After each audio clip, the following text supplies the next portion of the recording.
یعنی ما سیمکشی انجام دادیم. منبع داریم ما منبع 220 ولت 230 ولت و طبق نقشه از منبع اومد کلید. یعنی از منبع اومد کلید و از کلید با یکی ریلی زمان و ایده باشد با نیترال. ایده ریلی زمانی ما با نیترال و ایده ما با نیترال و اینچنین چراغا هم هردش با نیترال اتصال شدگی است مثل نقشه. و یک فازای دیگر ما از منبع گرفتگیم در کام مشترکی همین طبق نقشه در این قسمت. یعنی فازا باز اومد با مشترک رقم 15 کانتاکت تیغه ها و تیغه بسته تیغه 16 است چراغ سبز و تیغه 18 باشد تیغه باز در چراغ سرخ. یعنی با ما می نویسیم قسمت یا از چراغ سرخ یا از چراغ سبز. ما زمان در قیاسک میگذاریم. حاضر پیشفرض تقریبا 10 ثانیه گذاشته شدگی است. ما یک کمتر کوتاه‌تر میکنیم. یگون 6-7 ثانیه گذاشتیم در قیاسک و میبینیم که تاخیر در وصل خط چی معنی دارد. منبع را تامین کردیم. الکی چراغی سبزی ما طبق نقشه که در از تیغه بسته ریلی زمان عبور میکند الکی گیرون است. چراغ سبز یعنی نشونه اون است که از تیغه بسته در حالتی نرمال است. ما با شستی استارت وصل منبع را تغذیه میکنیم و میبینیم که وقت چگونه شمردن آغاز میکنه. ما پخش کردیم و که ریلی زمان شمردن آغاز کرد. پس از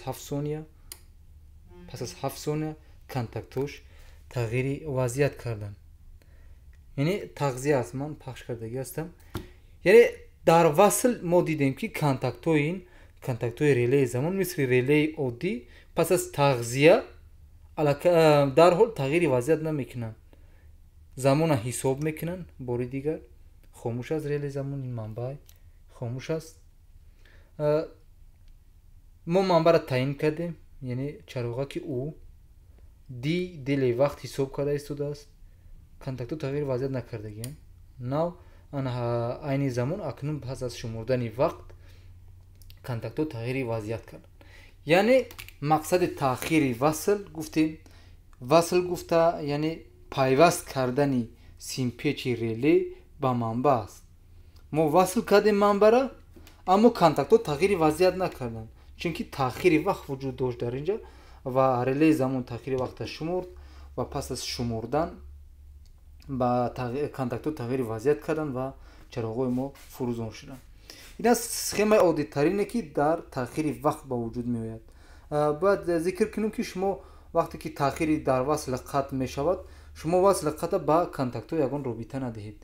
چی ریلی زمان تأخیر در وصل و چی در خط کل ریلیو هم تیغه باز و هم تیغه بسته دارند. یعنی این معنی را ندارد که تیغه بسته است تأخیر در خط است و تیغه باز تأخیر در وصل. هر دو تیغه وجود دارد در هر دو ریلی. اکنون تغییر در خط هم میبینیم. همین سخما فقط ما میبینیم که یعنی ما یک چیز دیگه را باید مشاهده کنیم که در وقت قطع کردن منبع از ما میبینیم تأخیر در وصل شمرده ایستاده است.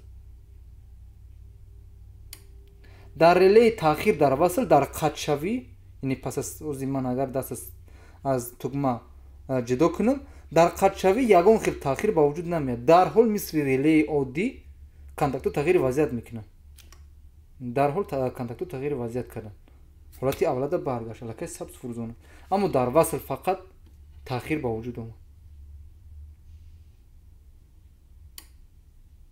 یعنی از ما منبع اگر قطع کنیم یگان تأخیر با وجود نامد.